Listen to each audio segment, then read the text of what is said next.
Hola, buenas a todos. Os traemos este primer tutorial desde 3D Monks. Queríamos traeros un tutorial básico sobre modelado, sobre algunos trucos, sobre todo cosas ocultas en este software que es Blender, para aquellos que ya habéis trabajado con él, para aquellos que queréis empezar un poquito a conocerlo. Y queríamos sobre todo pues enseñaros algunas herramientas, como decimos, algunos trucos que son un poco desconocidos porque están ocultos o porque no los usamos, pero que son bastante útiles. Y nada, sobre todo no vamos a profundizar demasiado en las herramientas, simplemente mostraros un poco para que las conozcáis y para que vosotros experimentéis obviamente con ellas y a ver hasta dónde llegáis. Bueno, una primera herramienta que yo uso bastante y que me gusta mucho porque nos ahorra pasos es la herramienta Inset Face. Tenemos este plano aquí, cambiamos al modo de seleccionar caras con el comando Control Tab y cuando queremos introducir una cara dentro de esta cara podemos, por ejemplo, el procedimiento largo sería extruir y escalamos la cara. Entonces yo quería mostraros la herramienta Inset Face porque nos ahorra este paso simplemente pulsando la I latina.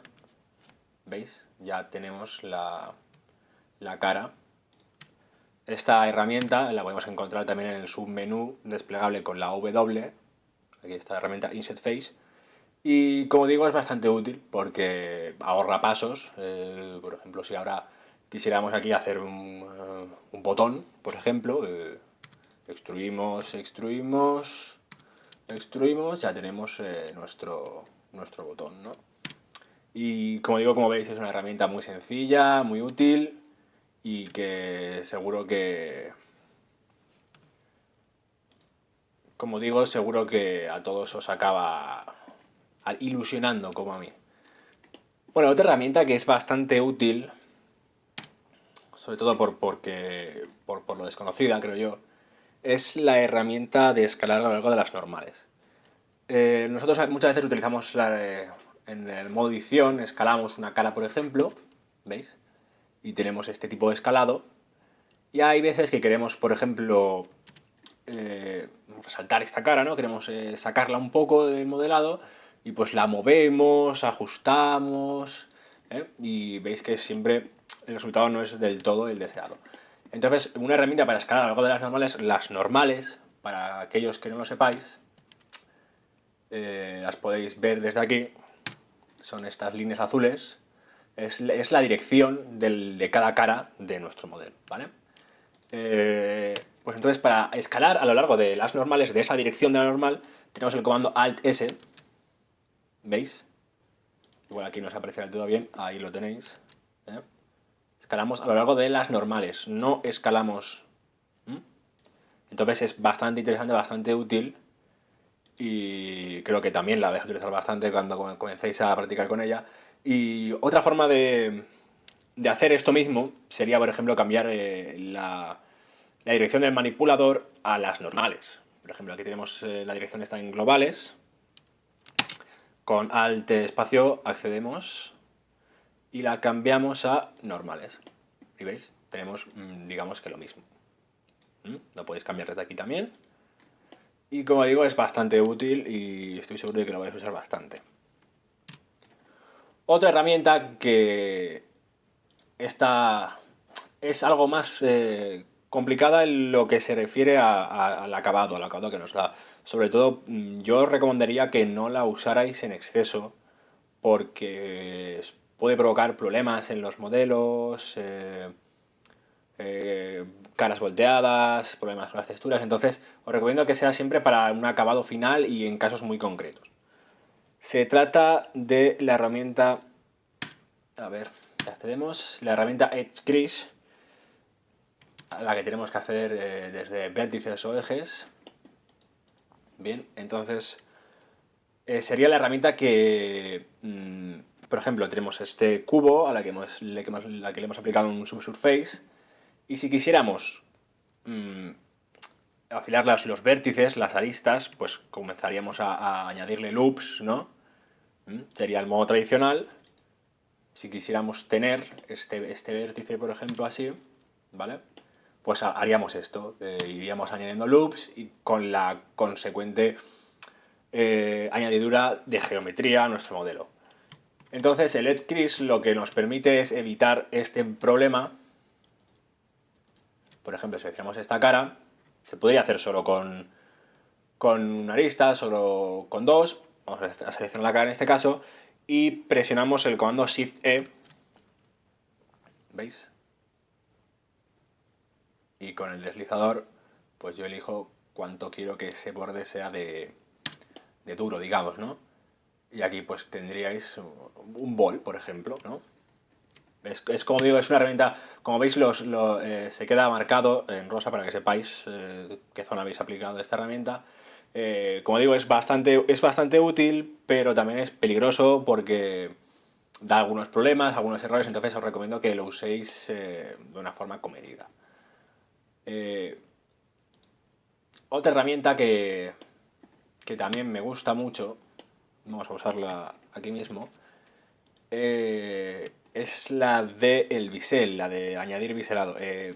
Muchos sabréis que tenemos el modificador Bevel, que nos añade eso mismo, pero podemos hacerlo directamente desde nuestra opción de editado. En este caso se accede a ella pulsando Control B, ¿veis? Y nos añade este bisel, el que además podemos controlar si justamente al aplicarlo no tocamos nada, pulsamos F6, se nos despliega un menú en el que podemos, pues por ejemplo, los pasos que queremos que tenga, el offset de ese bevel, como estáis viendo, un submenú al que también podemos acceder desde aquí, pero que os recomiendo hacerlo con el F6 porque es mucho más práctico.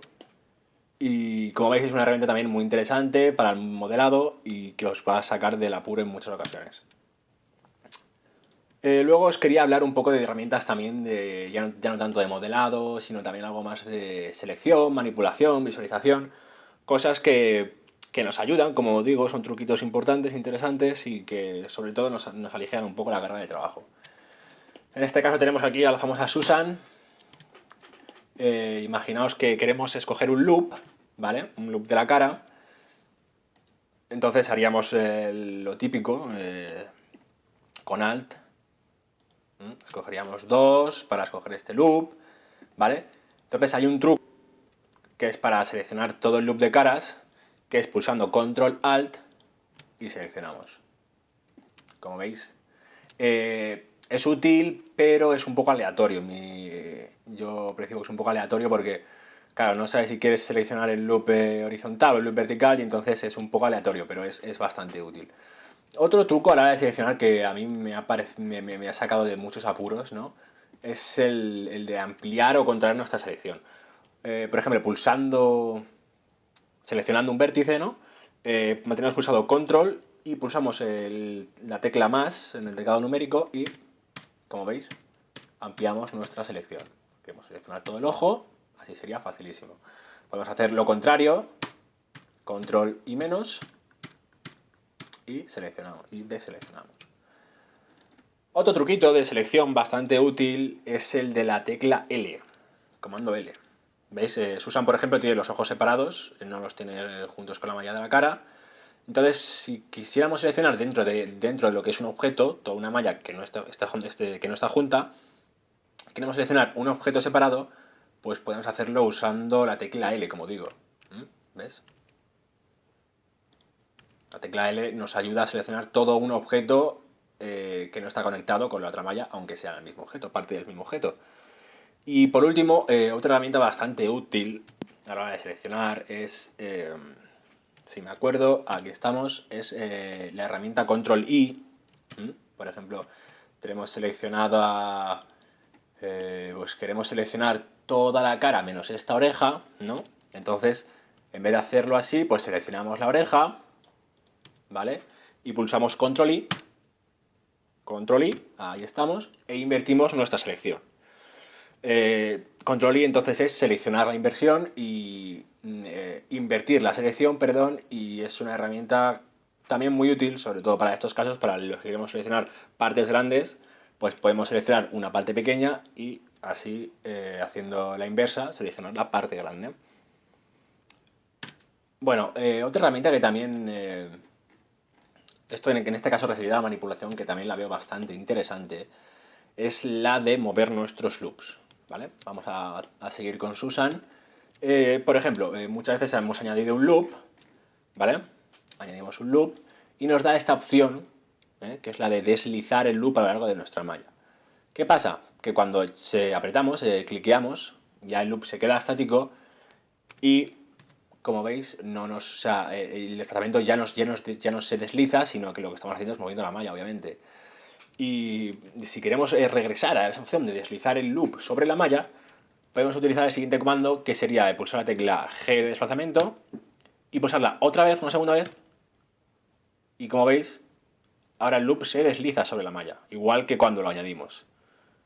Es un truquito también bastante interesante, desconocido, y que yo creo que os va a servir muchísimo a la hora de mejorar vuestros modelos. Y una cosita última que os quería enseñar, que es algo también bastante escondidillo, pero que mucha gente que viene de otros programas, como ZBrush, sobre todo, lo conocerá. Es el tema de los matcaps. En el menú desplegable a la derecha, la que hacemos pulsando N, tenemos en la pestaña Display, tenemos la opción de los matcaps. ¿Qué son los matcaps? Pues ahora lo vais a ver. Aquí lo tenemos. El matcap es, digamos, una visualización rápida de un shader, de un material. Y aquí tenemos una selección de muchos de ellos, bueno, bastantes y bastante útiles. Y cada uno pues es útil para una cosa. Por ejemplo, el matcap de cera, muy clásico de ZBrush, nos ayuda mucho a la hora de esculpir, a la hora de dar forma a nuestros modelos esculpidos. Y por ejemplo, a mí a la hora de modelar me gusta mucho este metalizado en 3D. Vamos a ver si le añadimos un subdivision hasta forma toroidal. Y por ejemplo, para detectar esos pequeños problemas, esas imperfecciones de nuestro modelo que a veces no vemos simplemente, ¿no? Vamos a mover, por ejemplo, esto de una forma imperceptible, ¿vale? Entonces, sin el matcap, ¿veis? Es muy difícil saber si nuestro modelo es... si la malla es continua, si está perfectamente alisada, si está perfectamente modelada, esculpida, ¿no? Y activando el matcap detectamos mucho mejor estos problemas. Entendemos que debería de ser una línea recta la luz, y aquí vemos... ¿Veis? Bueno, igual lo he hecho demasiado sutil, ¿no? ¿Veis? ¿Veis? ¿Veis ahí? Ahí, ¿veis? Pasa la luz y vemos que hay un problema. Algo, como digo, mucho más difícil de detectar si no tenemos el matcap activado. Por eso es algo que os recomiendo mucho que uséis cuando ya tenéis el modelo muy avanzado y queréis encontrarle fallos, errores y pulirlos. Entonces los matcaps son bastante útiles. Los tenéis aquí, como digo, en el desplegable display del menú de la derecha, que hacemos pulsando N. Y bueno, sé que hemos ido un poco rápido, hemos pasado muy por encima, no he hablado en profundidad de las herramientas, pero simplemente quería mostraros, pues lo que digo, algunos pequeños trucos, herramientas de este programa de Blender, la versión 2.66, que estaba un poco oculta. Y nada, daros las gracias a todos, esperamos que nos sigáis, esperamos seguir subiendo videotutoriales desde 3D Monks, y nada, se agradecen los likes y buenas noches a todos.